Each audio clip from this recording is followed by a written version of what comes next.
Sanibonani football lovers, welcome to PK Sports. Igama lombonga inkosi. Thembe ukuthi ni kahle niyaphila. Danko. As we prepare to play against Richards Bay, we would like to change our misfortune, especially after losing 4 games in a row. So we would want to forget about that in the game we're going to play today. It's a sold out affair. We know ukuthi the capacity is not much lapha eMhlathuze Complex Stadium, because I believe it's about 10,500 people that get to be accommodated in that stadium. So for Kaizer Chiefs, I won't say Uti is going to be intimidating from the home fans because they are used to playing in a crowded stadium. But laba bantu abancane man, 10,500 is nothing compared to 83,000. But the state of the ground is not pleasing. And if things don't go according to plan for Kaizer Chiefs, we should prepare and brace ourselves for hearing such excuses such as the pitch wasn't okay because lona ground alikho lihle. But isizothini, because if bazoshaya badlala kulela ground, kusho ukuthi nathi we had an opportunity ukuthi singaprepare kulela ground. But okungenani asivele sihlala udabeni. I'm going to do a lineup prediction of Kaizer Chiefs versus Richards Bay. No, let me say Richards Bay versus Kaizer Chiefs because it's the home of Richards Bay. Number 1, we know ukuthi Brendan Peterson akekho at the moment, so it's going to be Bruce Vuma. People are criticizing Vuma as if ngazathi manje they have another choice, because Ofia Krentuari recently came back from an injury, so they can't risk him. And another thing, ngathi bakhohliwe ilesa scandal esenzeka when they tried to substitute him, he refused. So Kaizer Chiefs angeke imani itetele kanjalo leyo. So we have to accept ukuthi sobe siphethe uVuma, asinayo any choice, not unless beze nelinye plan. But according to me, I believe ukuthi bazoqala uBruce Vuma kuthi aqhubeke azi redeem after what happened kweSoweto Derby. Kuzoba uyi number 1. And good defense nakhona sesenenkinga, but ku left back position I would like to see uShinga being given a chance. This is not going to be a complex game, but the coaches won't want to take any chances, so they'd rather prefer Bradley Cross over uShinga. But uShinga, I mean, I would love to see him adlala sibonga ukuthi uphethini. But Bradley Cross is another player that I'd say that's settled for him starting this game, because I know of his technical quality and what he brings to the club. Defensively is very sound. Kuru left center back is going to be Aiden McCarthy. Since Uzitha Kunika is suspended, so they will shift Miguel to the right center back. So Aiden McCarthy as a left center back, I believe good is going to be vital for Kaizer Chiefs. His aerial prowess and fighting spirit, it's what makes it easier to choose him, because there's no other player because recently was deployed as a left back, but in this game he's going to be used as a left center back because Simaza left center back vele. The reason bamisa ku left back is because abafuna ukuba ne player that overlaps, but they want to use his height whereby they don't find themselves being prone to being beaten by long balls, especially when they play a high line le bahlupha kangaka. But as a left center back also, he is a solid defender. Ku right center back, as I've said, it's Miguel uqeda kubuya, and I believe ukuthi kuwathinteka kancane against Orlando Pirates, but since akunama updates atheni, simply means ukuthi he overcame that situation he faced. So nakanjani I believe ukuthi usekamqemana for that right center back position, because asinayo any option. Even given him Simango, it's difficult ukuthi you can trust him with that position. But ngoba ke vele sisawuthini yiyo into emele sibhekane nayo ukuthi we have to use uMiguel.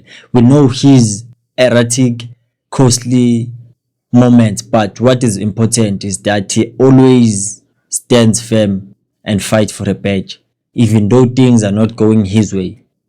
Ku-right back, uMonyane ungivunise elinye iside lakhe bengalazi against iDerby. He was nowhere to be found. Yazi umuntu andwayize emeshini kodwa ukhona kodwa umboni. But I think uMonyane will also start this one. Because one thing you don't want to find yourself facing is a team whereby they wanna catch you on counter attacks. And uMonyane defensively, I'd say he's superior than Solomon, because Solomon, we know very well he overlaps so much and tuck inside. Unokumbona akwiside laka left le ngawukhona spot, but right back le ubheke ukuthi with how our team is structured right now, it's difficult ukuthi ungafaka umuntu onjalo, because ukufaka engcupheni, because even our defensive midfield doesn't protect our back four. But we are good when we are in hold of the ball.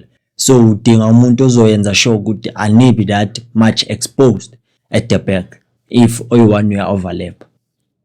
And then lapha esigubhini sazi indaba ka-Ox ukuthi uyalulama or sekaluleme, but uyadingeka as soon as possible. But for now we have to settle with Lebohang Maboe. Lebohang Maboe akukho esingakusho, vele mele sithembele kuye, because akusinoma ubani that could sacrifice himself for the betterment of the club. So we chose ukuthi akadlale that CDM role. So ukuthi kwenzakalane ayiloko akuhlangene naye, but it's important ukuthi sibaseke sibasupport. So as he plays that role, we know very well ukuthi he's one player, I'd say ukuthi he can read the game very well, but he doesn't have the balance whereby ukuthi he is strong enough to fight for amateur wealth, to protect the back four, especially when it comes to marking. But when he connects the middle field and also the defense, he does that very superb. He will be partnered with Ndlovu ku number 8 position, because I believe in that game versus Orlando Pirates, we lacked that balance.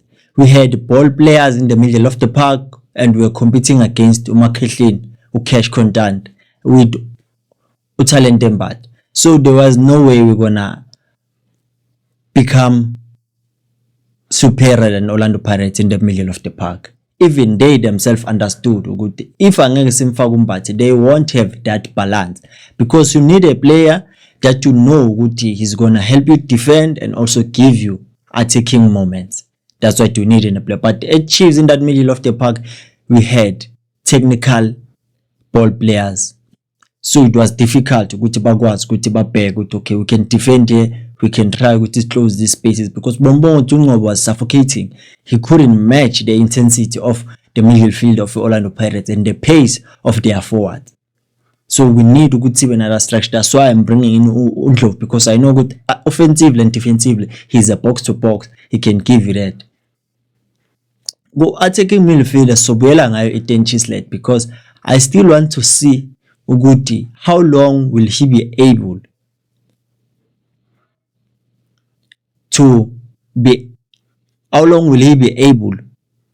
ukuthi akwazi ukusustain that type of play that he is giving to the club. Because I saw Gutoki is not only good when it comes to attacking, but awareness yakhe na is very good, because there were moments whereby Orlando Pirates was attacking us, but he made ama slight tackles whereby he won us the ball and allowed us ukuthi sikwazi ukuregroupa, because if it wasn't for that ebeboshaya ngenye transition enzima kabi. So we have to see ukuthi uyosibamba abanthini le standard lesaqale ngaso, because for now usaqala and everyone makanika ithuba ufuna ukuimpressa, but maseka ijwayela indawo yaqala drop standard. Kuma wingers left winger start to Uvelepai.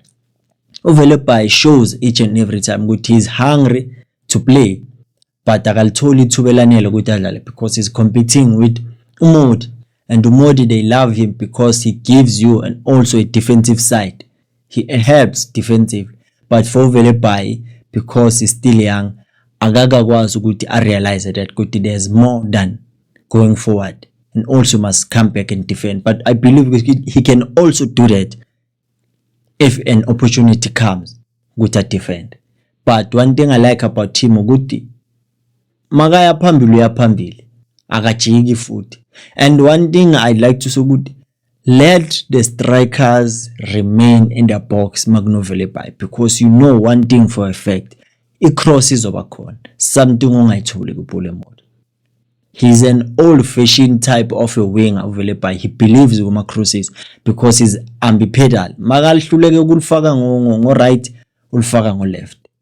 Makahlulekile ngo left right opt ukuthi akhethe inside. He gives you i-danger because you don't know ukuthi uzoza ngani, because he's two-dimensional.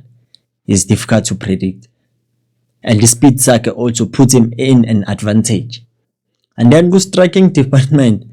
Yeah, striking department, we still gonna see Flavio Silva, because so far he's our top goal scorer. No, he's not the top goal scorer. I believe Guti he's level with Ulilipo ngama goals,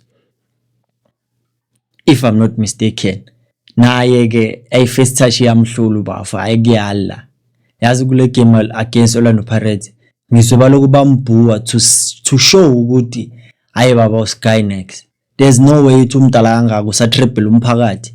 So ezinye zezinto they must change. So it simply means one thing, they have to play according to his strength. Mbekele ibhola phambili, afinish or ufake cross ahead, because le ukuthi uzofuna ukuthi nidlale ngazathi ujaha kakhulu, and makajaha kanje umenza ukuthi kube difficult nokuthi agcine seka loser nesikhathi sokuthi a control ibhola. That's what is the weakness of Flavio Silva. And then go right winger, sokhuphuka ngoWandile Duba, because uLilipo so far ama games alandelana kuyala man, kuyala. So I think any into sifa emqondweni is that there's no player that is guaranteed a spot. If you don't give us nothing, hlala ebenchini ufane nabanye ukuthi uyoshaya self introspection, uzothi uma sowucacelwe kahle bese uyabuya emqondweni, do what is expected of you, because other players are complacent because they know ukuthi no matter what ngizosibamba ischeme. And leyo nto igcina ibulala nalabo abangasibambi, because they know no matter how hard I try ngeke ngidlale, even though we know the threat that he has, that he possesses. But at some point abanye abajida badinga, seem like abo Dupreez bahlaliswe ebenchini, abomdu kuyahlala ebenchini, akekho umuntu bigger than the club. So I believe this was my starting 11. I don't know what you think about it. Drop yours in the comment section below. Ungakhohlwa ke ukulike and subscribe to the channel if you haven't subscribed. Danko, uyazi mos, alphila umoya ikhosi.